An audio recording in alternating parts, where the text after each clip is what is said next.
Ketika Zhuang sedang mencarinya, kemudian Zhuang melihat pisau dan mengaktifkan mata dewanya.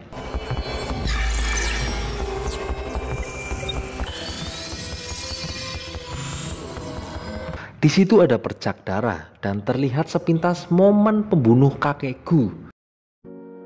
Kisah kembali berlanjut. Ryosuke sangat perhatian sekali dengan Kin, membantunya latihan berjalan agar tidak pengkrang permanen. Mia memberikan info tentang pencariannya, orang yang bernama Ma dari Gansu. Memang ada orang yang bernama Ma Tengfeng. Dia terlahir di keluarga miskin dan sering bertengkar dengan ayah angkatnya karena berebut ibunya. Nani? Bukan ya. Orang yang bernama Ma ini dia paham tentang gurun karena hobi membaca. Ma punya banyak unta, kemungkinan sekali tim arkeolog menyewanya menjadi pemandu. Dan pasca tragedi penyerangan, Ma langsung merantau dan bekerja di perusahaan giok. Dan dari bukti yang didapat sudah cukup untuk mempidanakan kasus 40 tahun yang lalu. Mia bekerja sama dengan kepolisian Gansu untuk mendapat data pekerja dengan kriteria seperti Ma di perusahaan giok di Gansu. Jelas mencari Ma sangat sulit seperti mencari jarum di toko roti.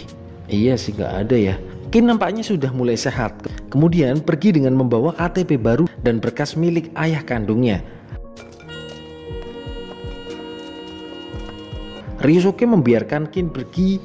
Dia tidak mau mengekangnya dan membiarkan Kin menjalani takdirnya sendiri. Kemudian Kin pergi. Ternyata Kin menyimpan foto Zhuang untuk dijadikan foto profil di telegramnya. Dia menemui seseorang yang bernama Wangki Gangkeling. Jenenge pada ngelangal banget ya. Kin ingin bertanya soal tragedi kematian ayahnya di Beijing karena dia adalah pengawal dari bos Hao waktu itu. Kemudian Wang bercerita memang waktu itu Hao dan Zheng ada pertemuan dengan investor. Namun terjadi perselisihan di pertemuan itu dan Zheng tidak mau kalau perusahaannya jadi money laundry. Lalu karena Zheng menghalanginya, bos Hao memerintahkan pengawalnya untuk mengeksekusi Zheng. Dan Wang bertugas untuk bersama putrinya, yaitu Kin kecil, agar rencananya berjalan lancar. Dan kalau Wang tidak mau, dia juga akan dieksekusi. Wah, tuh kan bener omongannya Ryosuke. Dikandani orang ngandel. Kin masih belum percaya karena jelas dia melihat sikilnya bos Hao terluka karena melindungi Zheng waktu itu. Wang menjelaskan dari info pengawal lainnya, cedera kaki bos Hao malah ditembak oleh Zheng Juan. Dan karena Kin masih bocil, jadi Kin mudah dibohongi waktu itu. Kin menyelinap ke rumahnya sendiri. Dia menganjlokin listrik agar tidak terekam CCTV. Dari raut wajahnya, dia masih tidak percaya dengan kebenaran itu. Karena saking sedihnya, akhirnya Kin nyanyi. Kin masih tidak percaya dengan info yang dia dapatkan. Yang diomongkan Ryo dan Wang itu bohong karena Hao dan Zheng adalah sahabat baik. Masa mau tukaran sih atau bertengkar? Kin mengingat momen dengan ayahnya. Lalu Kin membuka foto dia dengan ayahnya. Ternyata Zheng meninggalkan pesan tersembunyi untuk Kin.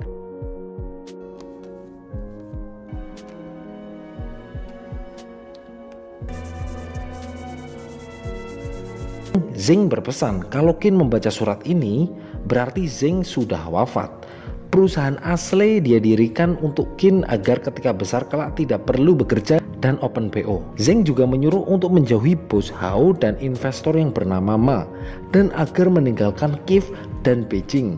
Di tempat lain, Cao menemukan info terbaru tentang Ma. Mia mendapatkan foto kenang-kenangan dari para pekerja dari tiap angkatan. Mia dan Cao menemui bos Hao dan menanyakan Ma Tengfeng yang ternyata adalah direktur perusahaan. Apakah pernah berkomunikasi? Bos Hao mengaku dia tidak pernah berkomunikasi. Kemudian Mia merespon, tidak berkomunikasi, bukannya dulu Anda mencari investor untuk bekerja sama? Hao mengelak. Dulu ketika babat alas perusahaan, dia menemui ratusan kolega dan hanya 5-6 saja yang akhirnya bekerja sama. Dari nama perusahaannya saja sudah asing. Kemudian Mia bilang, sebagai polisi dia mengingatkan kalau Hao merahasiakan informasi maka Hao akan terseret juga dengan kasus berat saat ini yang masih diselidikinya. Hao membalas, saya pasti bekerja sama, tetapi sebagai polisi juga jangan memaksa orang untuk mengaku apa yang tidak dia lakukan. Ini pinter ini orang. Lalu Mia pergi dan dia mendapat telepon untuk kongko bersama seseorang. Kin masih menyelidiki tentang bos Hao. Dia menaruh kertas suara di ruangan bos Hao. Kemudian dia mendengarkan pembicaraan Bos Hao dengan seseorang yang membahas kalau dia sedang diselidiki oleh Mia dan Bos Hao akan menyelesaikan soal Huang. Kemudian Ijah ketahuan ketika sedang mengawasi Qin. Ijah bilang kalau dia dikirim untuk melindungi Qin karena akan berbahaya ketika Qin balas dendam sekarang. Hao sudah menjadi target polisi, pasti dia akan tertangkap. Dan keluarga Qin memiliki kekuatan. Jika melawan sendiri, itu ibarat melempar telur di pelas batu. Namun Qin sudah tidak bisa menunggu karena Hao mengancam nyawa Zhuang. Dan malam ini dia akan menyerang. Jia yang sedang jalan-jalan dengan temannya, lalu dia melihat Huang dengan wanita lain. Jia langsung beraksi dan duduk di atas Huang agar si Otong langsung berdiri. Namun ternyata wanita itu adalah dokter dari polisi untuk menyembuhkan mata Zhuangri. Karena Huang mau mengantar dokter itu, Jia langsung menjewernya. Ternyata Mia juga sedang kongkow dengan senior polisinya yang dulu hampir jadian. Sebut saja Ipul.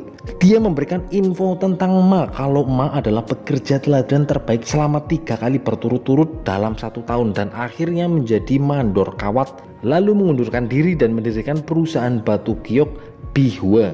Lalu setelah perusahaannya besar, Ma menjual pabrik lalu meninggal kecelakaan mobil karena main handphone sambil masak mie Indomie. Mia tidak percaya.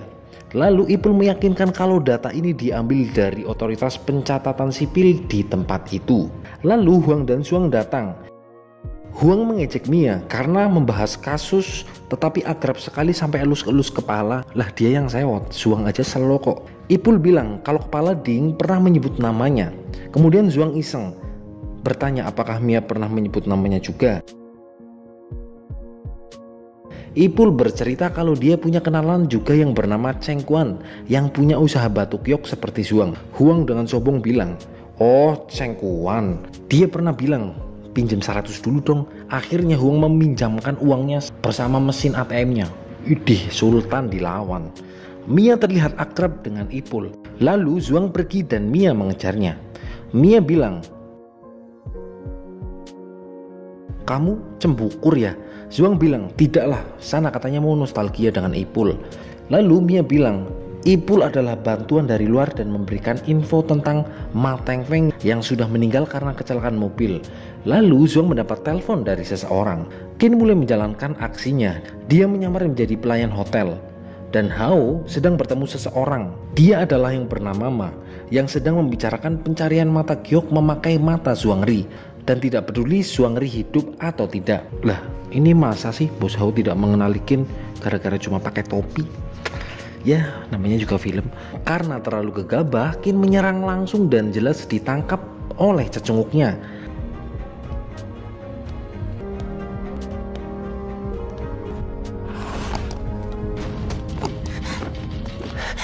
Ternyata Qin selama ini hanya menjadi alat Bos Hao. Papak-papak botak ini juga menduga kalau otak Qin bimbang karena Zhuangri. Namun ternyata niat Qin membunuh Bos Hao bukan karena Zhuang tetapi karena Zheng Chuan, yaitu ayahnya. Dan kalau Qin sudah tahu Bos Hao yang membunuhnya, pasti sudah mengeksekusinya dari dulu. Dan kemudian Bos Hao ternyata menemui Zhuang dan Ryosuke di pertelon. Bos Hao bilang, "Ada perlu apa? Harusnya malam kayak gini saya sudah rebahan sambil nonton parokial film production." Zhuang menanyakan, "Di mana Qin berada?" Bos Hao malah menjawabnya, "Kamu nanya, kamu bertanya-tanya." Enggak dong. Mendengar itu, Ryo langsung mengecek bagasi mobilnya. Ternyata Qin tidak berada di situ. Hao bilang, Zhuang dan Ryo tidak berhak untuk memeriksa mobilnya karena dia bukan polisi. Lalu Ryo mendapat kabar dari Ijah. Peng dan Ijah ternyata sudah menyadap dan tahu keberadaan Qin. Dia berada di hutan Wangyu dan terjadilah baku hantam.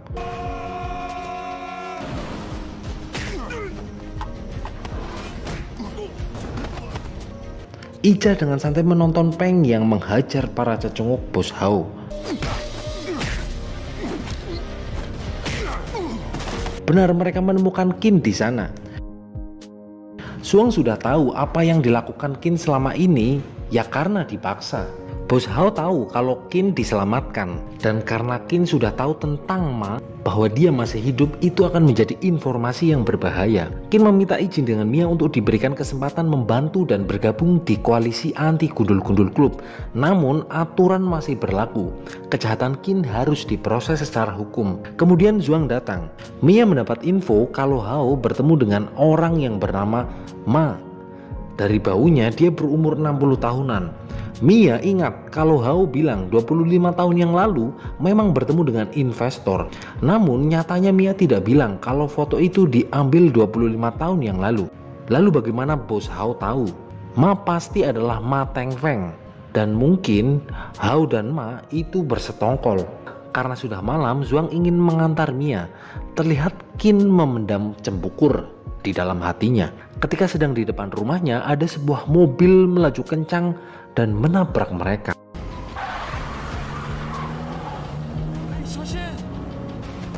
Namun hanya Mia yang tertabrak. Loh, Zhuang langsung mengangkatnya ini. Sekedar info ya teman-teman, kalau kita melihat kecelakaan jangan langsung diangkat. Takutnya malah membahayakan korban. Kayak kasus teman saya itu, dia inisiatif langsung mengangkat korban. Tetapi dia malah kena marah. Karena emang yang diangkat bukan yang kecelakaan. Itu membego ya. Oke, lanjut. Arah kecurigaan kayaknya benar. Karena hanya penjahat yang berani langsung menyerang polisi. Ija mendapat info, Mia sudah diberi penanganan dan sedang bersama Zhuang. Dan info yang didapatkan, ternyata yang menabruk katanya sedang mabuk habis dugem. Namun setelah diselidiki, penabrak itu adalah mantan pekerja penjaga perusahaan bos Hao. Mia masih belum sadar. Bos Hao melakukan penyerangan karena dia sudah resah dengan penyelidikan yang dilakukan oleh Mia. Mereka harus melakukan penyelidikan sendiri, kata Ryosuke. Qin bilang, pasti akan sulit menyelidiki bos Hao. Dan lagi, Qin tidak tahu tentang Ma karena memang Hao menyembunyikannya. Zhuang menanggapinya. Apa yang lebih penting, mata giok atau Ma? Zhuang yakin Ma adalah orang di balik penyerangan Mia dan pembunuhan kakekku. Jadi kenapa tidak memberikan saja mata gioknya? Ryo bilang jangan gegabah, kalau mereka mendapatkan mata giok akan membahayakan tatanan global. Kemudian terjadi percecokan antara Ryo dan Zhuang.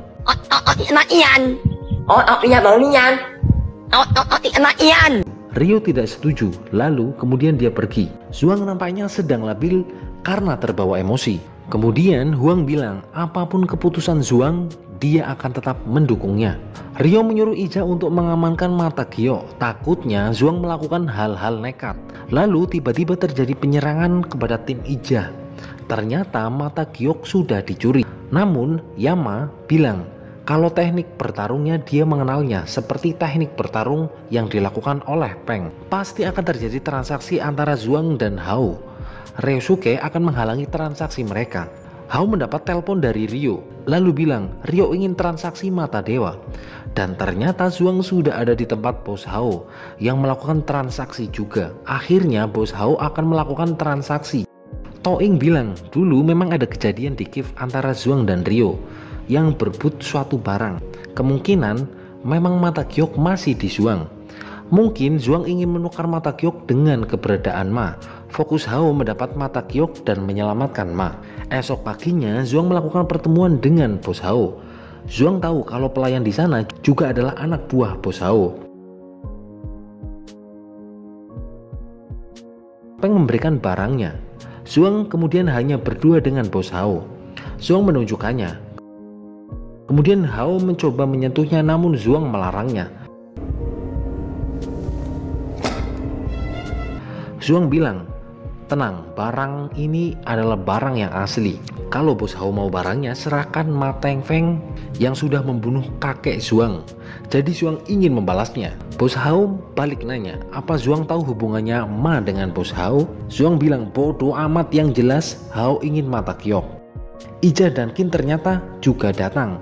Qin bilang, ada sebuah komputer yang tidak terhubung dengan internet dan di situ ada seluruh rahasia milik Hao. Mereka akan mengambilnya. Qin dan Ija segera beraksi. Pengawas CCTV sedang break makan pop mie oleh-oleh kondangan. Ija sudah memanipulasi CCTV di sana. Mereka berdua mulai mencari petunjuk.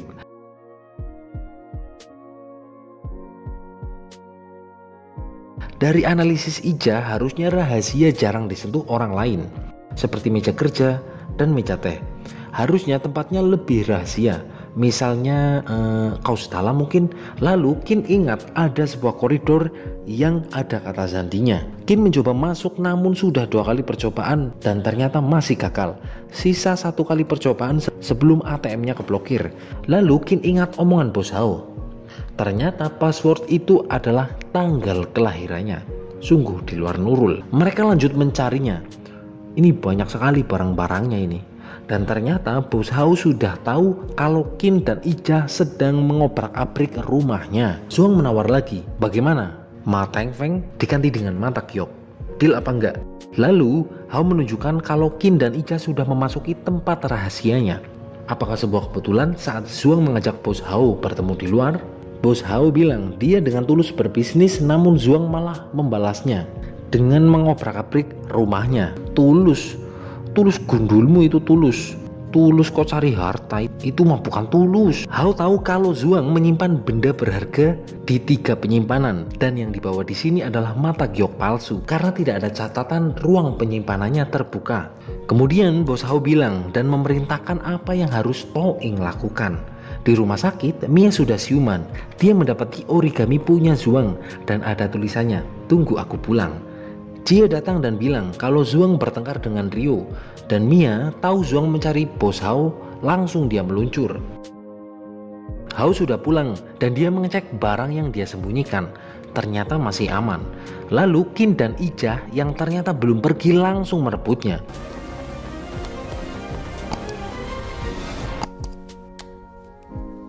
Nah kayak gitu dong, kan jadi anak berbakti. Pengawalnya menyerang. Lalu Qin mengancam akan mengeksekusi Bos Hao. Namun salah satu pengawal menunjukkan Peng dan Zhuang sudah dikalahkan. Akhirnya Qin memberikan flash disk itu lagi. Tumben ini Peng kalah ini, aduh paok. Lalu kemudian Zhuang dan Peng dilepaskan. Dan Mia kemudian datang untuk menangkap Bos Hao. Dan lagi-lagi Qin kembali meminta flash disk milik Bos Hao. Lah ini malah rebutan flash disk ya. Dan anak buahnya Bos Hao ini pada budek apa ya? Ini masih nyekeli pisau aja. Kemudian Hao ditangkap oleh Mia. Bos Hao mengikuti Mia. Ternyata dia melawannya. Dan terjadilah perkelahian.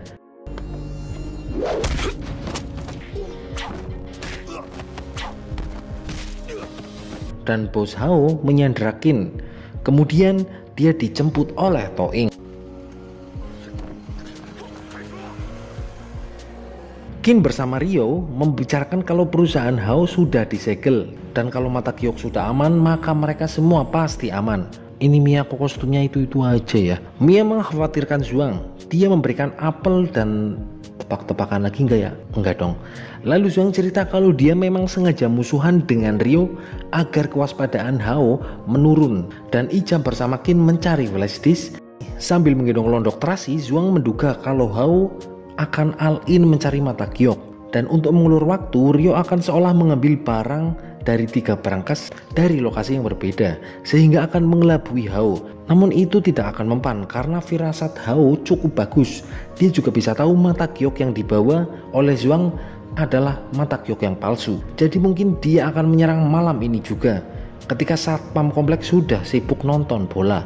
Toing menyamar menjadi teknisi hotel dan akan membuka berangkas. Ternyata berangkas itu memiliki pengamanan ganda. Kemudian Aco datang ke hotel itu, namun sayangnya sudah terlambat. Mia datang dan langsung mengejar Toing.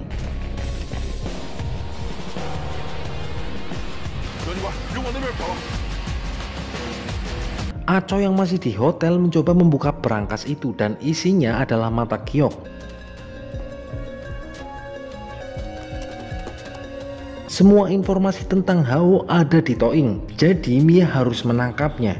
Lalu Aco seperti melihat seseorang di dalam hotel. Benar apa yang diomongkan Zhuang, kalau Hao pasti datang dan merebutnya. Toing melapor kalau dia sedang dikejar polisi. Namun ternyata Toing sudah meninggalkan cecunguknya untuk stay di hotel. Taktik yang sama seperti yang dilakukan oleh Qin. Mia masih mengejar Toing namun dia sudah nekat dan menabrak penghalang polisi.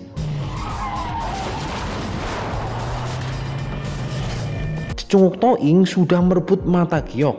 Toing yang masih dikejar kemudian diarahkan oleh Bos Hao melalui peta BPJS, maksudnya GPS. Bukannya diarahkan ke jalan yang benar, Bos Hao malah menunjukkan jalan yang menuju tembok beton.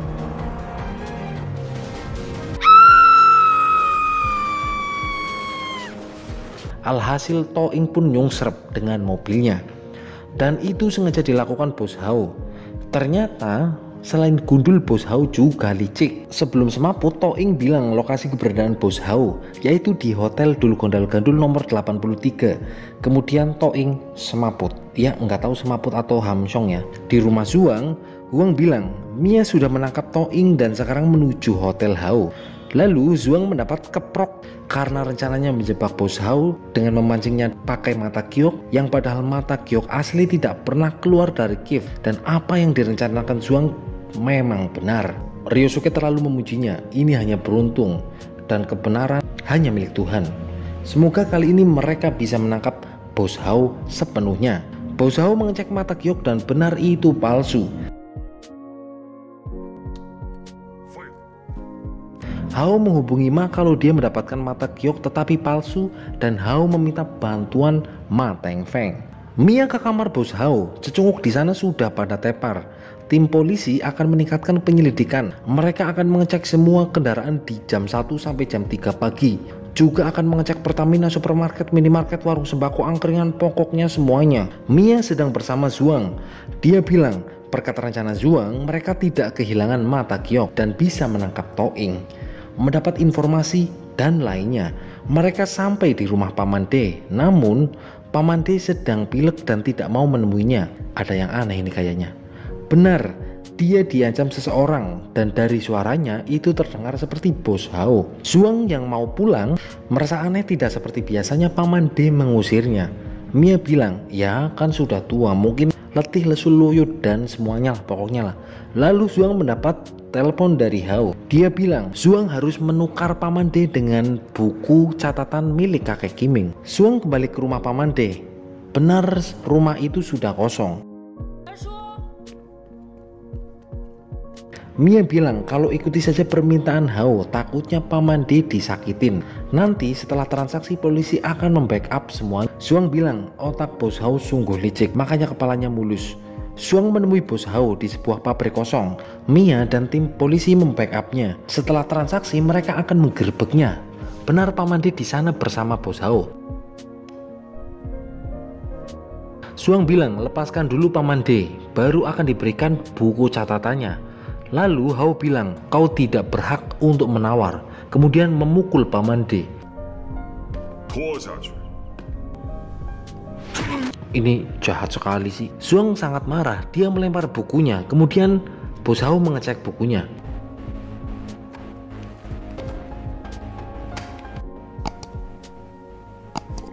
Polisi datang dan mengepung Bos Hao, namun dia malah mengacungkan pistolnya ke Paman D.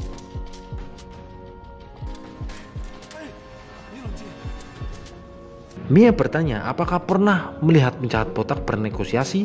Ya tidak pernah. Zuang ingin menolong Paman D tetapi Bos Hao mengancamnya. Apakah membunuh kakekku tidak cukup? Sekarang ingin membunuh Paman D. Lalu Bos Hao bilang, yang benar saja, kau pikir aku membunuh kakekku? Kemudian Paman D dengan gagah berani bilang, lewati dulu mayatku jika ingin menyakiti Zuang.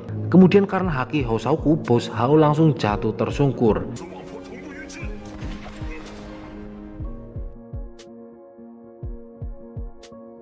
Dan ternyata Bos Hao tertembak. Lalu Qin datang, ya walaupun jahat dan gundul, gimana pun dia pernah membesarkannya dan merawat Qin. Lalu kemudian Bos Hao meninggal. Hari berganti, Paman D masih sedikit loyo karena badannya ditonyo dengan tongkat. Paman D tidak mengira kalau Bos Hao begitu sangat berminat, padahal permintaan barangnya hanya sebuah catatan buku arkeolog. Zuang memberikan catatan kakek Kiming kepada Paman D.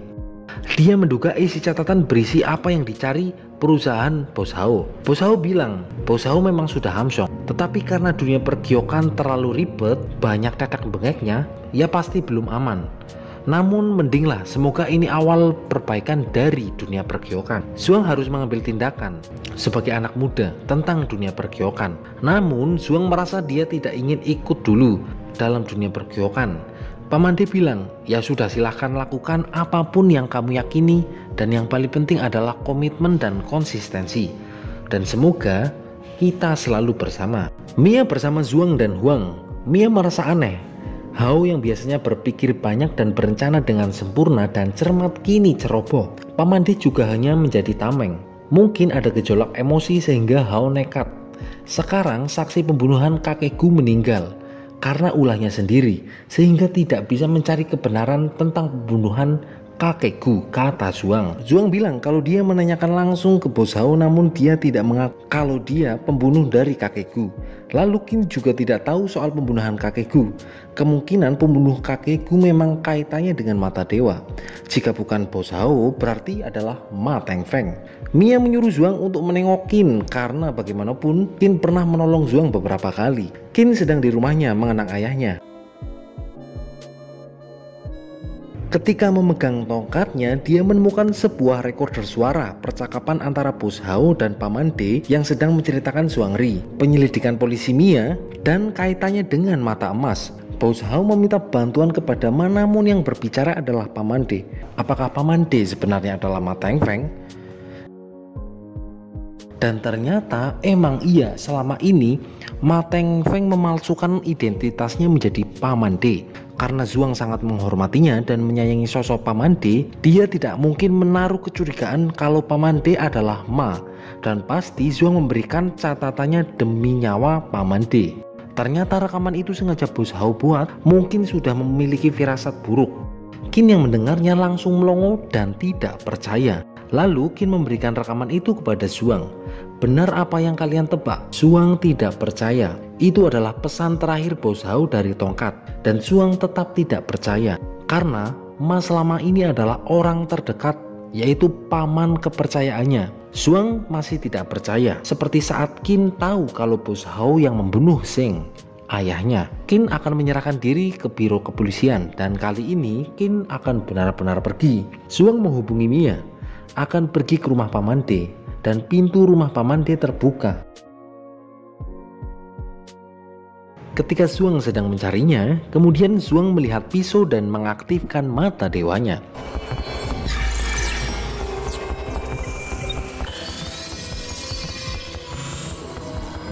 Di situ ada percak darah dan terlihat sepintas momen pembunuh kakek Gu.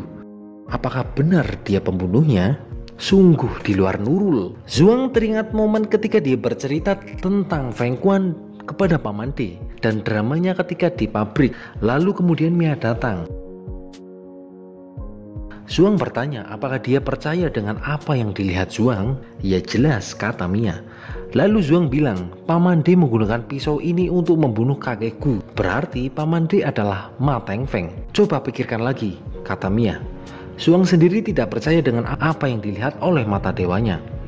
Lalu Zhuang memutar rekaman milik bos Hao. Bahkan Mia pun tidak langsung percaya dan perlu diidentifikasi. Zhuang sok berat karena orang yang paling dipercayanya pun mengkhianatinya. Karena memang ketika kita sudah percaya dengan manusia, kita harus siap dikecewakan. Makanya percaya itu cukup dengan Tuhan yang Maha Kuasa. Dan subscribe channel Parokial Film Production, channelnya kalian semua yang suka nonton film keren. Kemudian Zhuang termenung di kamarnya. Lalu Huang datang. Zhuang bilang ternyata orang terpercaya pun bisa mengecoh mata dewa yang hebat, namun tidak bisa melihat rahasia hati. Kalau saja Zhuang tidak punya mata dewa, mungkin kakek Gu tidak akan mati dan Paman D tetap Paman D yang dulu. Kata Huang, ya mungkin, tetapi jelas kita tidak akan berpetualang, mengenal banyak orang, dan lain sebagainya. Tetapi punya atau tidak mata emas, Huang tidak akan meninggalkan Zhuang. Sudah, jangan kecewa. Kalau cangkir pecah bisa dilem, kalau susu tumpah bisa dikenyot, bisa dilap. Jadi hidup terus bahagia dan terus semangat. Huang menghiburnya. Huang bilang ke Jia kalau ada petunjuk tentang Ma. Kemudian Huang menganalogikannya. Bagaimana rasanya kalau Jia punya teman, temannya punya teman, temannya punya bapak, bapaknya ternyata punya teman juga, dan teman itu mengecewakannya dan tidak seperti yang dia kenal selama ini. Nah, bingung kan? Iya, saya juga. Esok pagi Zhuang mendapat surat dari Qin. Itu ucapan perpisahan dan Qin memberikan hadiah lukisannya. Dia juga berterima kasih karena belalang Zhuang selama ini menemani Qin. Mata emas Zhuang mungkin berharga, tetapi hati baik Zhuang lebih berharga. Jangan rindu, itu berat, biar pantau saja, kata Mia. Ternyata sudah banyak kenangan yang Zhuang dan Qin lalui.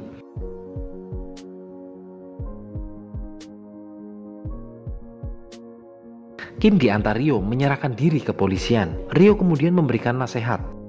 Permasalahan memang menggelani, tetapi dari permasalahan itu akan banyak menemukan hal baru, termasuk hubungan baik Qin dan Ryo. Dan rumah Ryosuke akan selalu terbuka menerima Qin. Mia bilang laporannya keluar, memang benar pisau itu senjata yang digunakan untuk membunuh kakek Gu. Zhuang teringat momen ketika pembuatan pisau itu oleh Paman D. Mungkin memang Paman D sengaja menyiapkannya untuk momen yang tepat. Peng bilang pisau itu mungkin di rumah Paman D, namun belum tentu Paman D yang melakukannya. Mia bilang dari catatan perjalanan, Paman D waktu terjadi pembunuhan juga pergi ke Yunan. Zhuang masih belum percaya. Mia menjelaskan bukti sudah banyak dan kecurigaan dengan Paman D sudah ada dasarnya kalau dia adalah pelakunya. Tujuannya jelas kalau Paman D adalah Ma Tengfeng, jadi dia tidak ingin kakek Gu jadi saksi karena mengetahui kejadian 40 tahun yang lalu. Lalu Ryosuke datang dan bercerita, mata giok yang ada di Pegadian dulu pernah ada yang ingin membelinya, tetapi dia menolaknya dan terjadilah perampokan. Kemungkinan yang ingin membelinya adalah Paman D. Mia memang mencurigai ada orang di balik perampokan Pegadian. Dikiranya itu adalah Zhuangri, tetapi ternyata adalah Paman D. Dan semua kejahatan Bos Hao dan Qin adalah perintah Paman D dengan memanfaatkan mata dewa Zhuangri.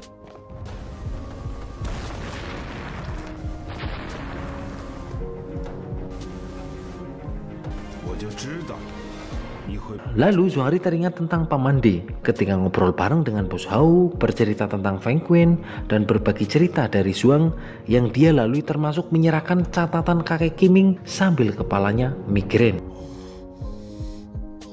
Kemudian Ipul mendapatkan info kalau Paman D berangkat ke Kiev 2 hari yang lalu. Ryo harus melipat gandakan keamanan Museum Victor. Di tempat lain, Paman D bertemu bapak-bapak yang rambutnya putih, tetapi dia bukan pak. Bapak-bapak itu bernama Kun, salah satu bos giok di Kiev yang ternyata dia kaya raya karena didikan Paman D. Dan ternyata Paman D ada agenda khusus mengapa dia pergi ke Kiev.